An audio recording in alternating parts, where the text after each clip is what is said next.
آج کے زمانے میں کسی کے گھر میں کسی کی موت ہو جاتی ہے تو گھر کے لوگ بہت زیادہ چلا کر اور شور و شرابہ کر کے روتے ہیں، خصوصاً عورتیں سب سے زیادہ سر اور سینہ پیٹ پیٹ کر روتی ہیں۔ مگر تاریخ اسلام میں ایک ایسی بھی عورت گزری ہے جن کے باپ، بھائی اور شوہر تینوں کے موت کی خبر جب اس کے پاس پہنچی تو وہ رویا نہیں بلکہ لوگوں سے ایک سوال کیا۔ جب اس کو اس سوال کا صحیح جواب مل چکا تو وہ خوشی سے جھوم اٹھی۔ آج کے ویڈیو میں اسی واقعہ کو بیان کرنے جا رہے ہیں اور جنگ احد میں کتنے مسلمان شہید ہوئے اور شہداء کرام کی ایک کرامت کا بھی ذکر کریں گے۔ یہ سیرت مصطفیٰ سیریز کا ایپیسوڈ نمبر 31 ہے۔ پچھلے ویڈیو میں ہم نے آپ سے ایک سوال کیا تھا جس کا صحیح جواب آپ میں سے بہت سے لوگوں نے دیا، جن کے نام یہ ہے۔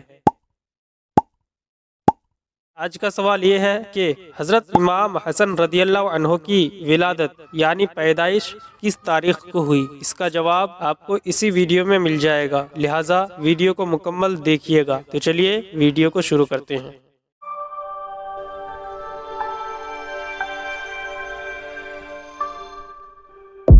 حضرت صفیہ کا حوصلہ۔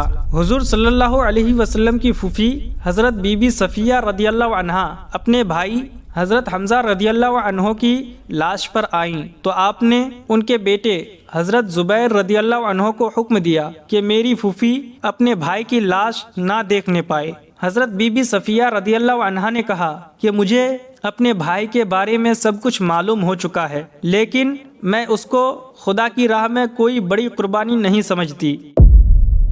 پھر حضور صلی اللہ علیہ وسلم کی اجازت سے لاش کے پاس گئی اور یہ منظر دیکھا کہ پیارے بھائی کے کان، ناک، آنکھ سب کٹے پٹے، شکم چاک، جگر چبایا ہوا پڑا ہے۔ یہ دیکھ کر اس شیر دل خاتون نے انا للہ و انا الیہ راجعون کے سوا کچھ بھی نہ کہا، پھر ان کی مغفرت کی دعا مانگتی ہوئی چلی آئی۔ ایک انصاری عورت کا صبر۔ ایک انصاری عورت جس کا شوہر، باپ، بھائی سبھی اس جنگ میں شہید ہو چکے تھے، تینوں کی شہادت کی خبر باری باری لوگوں نے اسے دی، مگر وہ ہر بار یہی پوچھتی رہی کہ یہ بتاؤ کہ رسول اللہ صلی اللہ علیہ وسلم کیسے ہیں۔ جب لوگوں نے اس کو بتایا کہ الحمدللہ وہ زندہ اور سلامت ہیں تو بے اختیار اس کی زبان سے اس شعر کا مضمون نکل پڑا: تسلی ہے پناہ بے کساں زندہ سلامت ہے، تسلی ہے پناہ بے کساں زندہ سلامت ہے، کوئی پرواہ نہیں ہے سارا جہاں سلامت ہے، کوئی پرواہ نہیں ہے سارا جہاں سلامت ہے۔ اللہ اکبر۔ اس شیر دل عورت کے صبر و ایثار کا کیا کہنا۔ شوہر، باپ، بھائی تینوں کے قتل سے دل پر صدمات کے تین پہاڑ گر پڑے ہیں، مگر پھر بھی زبان حال سے اس کا یہی نعرہ ہے کہ میں بھی اور باپ بھی، شوہر بھی، برادر بھی فدا، میں بھی اور باپ بھی، شوہر بھی، برادر بھی فدا، اے شہیدی تیرے ہوتے ہوئے کیا چیز ہیں ہم، اے شہیدی تیرے ہوتے ہوئے کیا چیز ہیں ہم۔ شہداء کرام۔ اس جنگ میں 70 صحابہ کرام نے جام شہادت نوش فرمایا، جن میں 4 مہاجر اور 66 انصار تھے۔ 30 کی تعداد میں کفار بھی نہایت ذلت کے ساتھ قتل ہوئے، مگر مسلمانوں کی مفلسی کا یہ عالم تھا کہ ان شہداء کرام کے کفن کے لیے کپڑا بھی نہیں تھا۔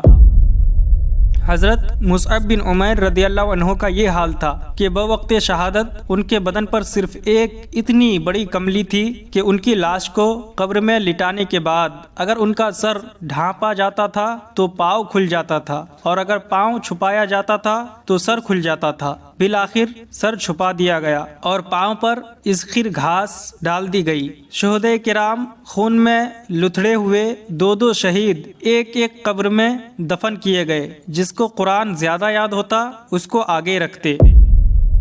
قبور شہداء کی زیارت۔ حضور صلی اللہ علیہ وسلم شہداء احد کی قبروں کی زیارت کے لیے تشریف لے جاتے تھے، اور آپ کے بعد حضرت ابوبکر صدیق و حضرت عمر فاروق رضی اللہ عنہما کا بھی یہی عمل رہا۔ ایک مرتبہ حضور صلی اللہ علیہ وسلم شہداء احد کی قبروں پر تشریف لے گئے تو ارشاد فرمایا کہ یا اللہ، تیرا رسول گواہ ہے کہ اس جماعت نے تیری رضا کی طلب میں جان دی ہے۔ پھر یہ بھی ارشاد فرمایا کہ قیامت تک جو مسلمان بھی ان شہیدوں کی قبروں پر زیارت کے لیے آئے گا اور ان کو سلام کرے گا تو یہ شہداء کرام اس کے سلام کا جواب دیں گے۔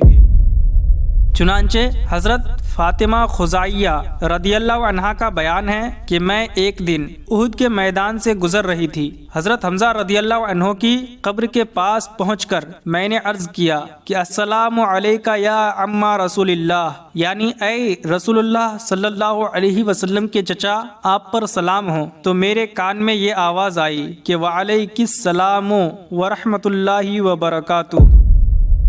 حیات شہداء 46 برس کے بعد شہداء احد کی بعض قبریں کھل گئی تو ان کے کفن سلامت اور بدن تر و تازہ تھے۔ تمام اہل مدینہ اور دوسرے لوگوں نے دیکھا کہ شہداء کرام اپنے زخموں پر ہاتھ رکھے ہوئے ہیں، اور جب زخم سے ہاتھ اٹھایا گیا تو تازہ خون نکل کر بہنے لگا۔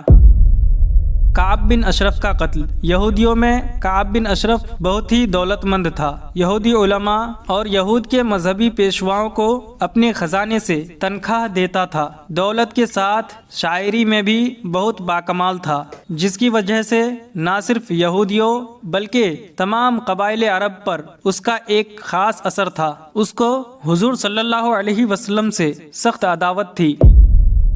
جنگ بدر میں مسلمانوں کی فتح اور سرداران قریش کے قتل ہو جانے سے اس کو انتہائی رنج و صدمہ ہوا۔ چنانچہ یہ قریش کی تعزیت کے لیے مکہ گیا اور کفار قریش کا جو بدر میں مقتول ہوئے تھے ایسا پردرد مرثیہ لکھا کہ جس کو سن کر سامعین کے مجمع میں ماتم برپا ہو جاتا تھا۔ اس مرثیہ کو یہ شخص قریش کو سنا سنا کر خود بھی زار و قطار روتا تھا اور سامعین کو رلاتا تھا۔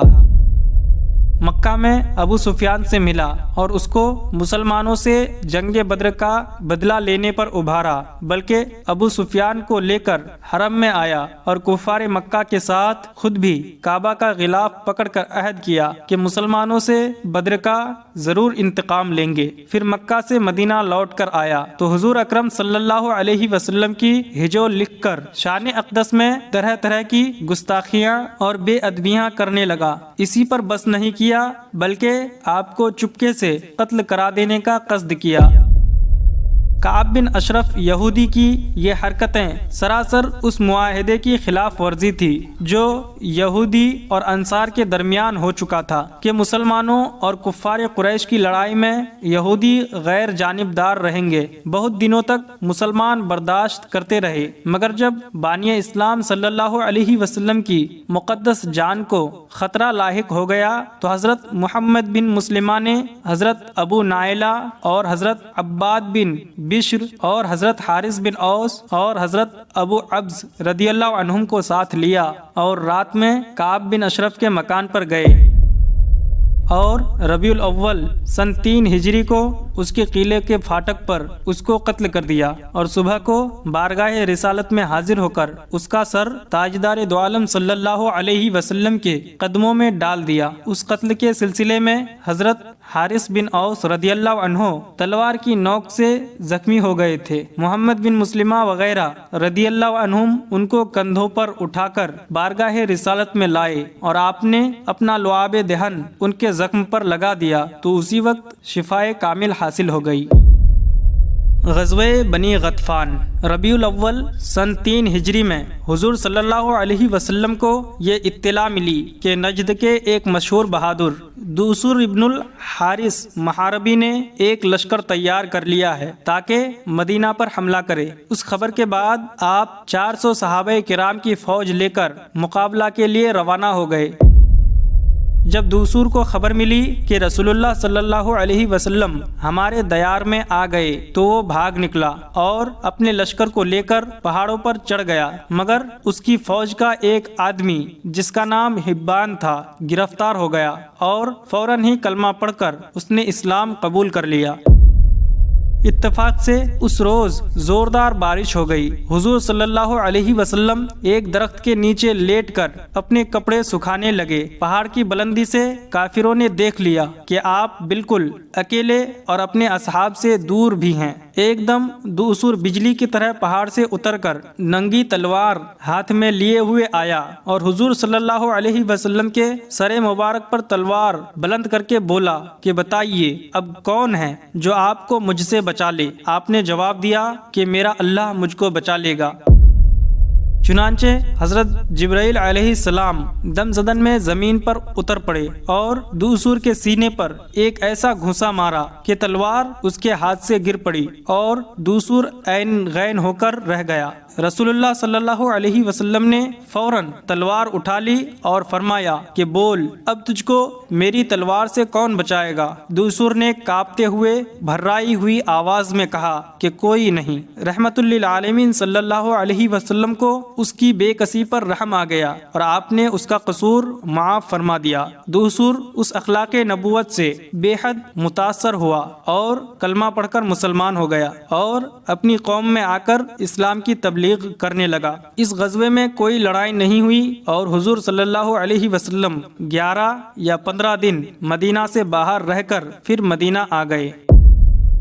بعض مورخین نے اس تلوار کھینچنے والے واقعہ کو غزوہ ذات الرقاع کے موقع پر بتایا ہے، مگر حق یہ ہے کہ تاریخ نبوی میں اس قسم کے 2 واقعات ہوئے۔ غزوہ غطفان کے موقع پر سر انور کے اوپر تلوار اٹھانے والا دوسر بن حارث محاربی تھا جو مسلمان ہو کر اپنی قوم کے اسلام کا باعث بنا، اور غزوہ ذات الرقاع میں جس شخص نے حضور اقدس صلی اللہ علیہ وسلم پر تلوار اٹھائی تھی اس کا نام غورث تھا۔ اس نے اسلام قبول نہیں کیا بلکہ مرتے وقت تک اپنے کفر پر اڑا رہا۔ ہاں البتہ اس نے یہ معاہدہ کر لیا تھا کہ وہ حضور صلی اللہ علیہ وسلم سے کبھی جنگ نہیں کرے گا۔ غزوہ ذات الرقاع کا واقعہ انشاءاللہ آنے والی ویڈیوز میں بیان کیا جائے گا، لہٰذا چینل کو سبسکرائب کر کے رکھ لیجیے۔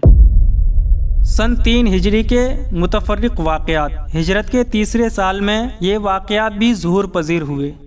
نمبر 1، 15 رمضان سن 3 ہجری کو حضرت امام حسن رضی اللہ عنہ کی ولادت ہوئی۔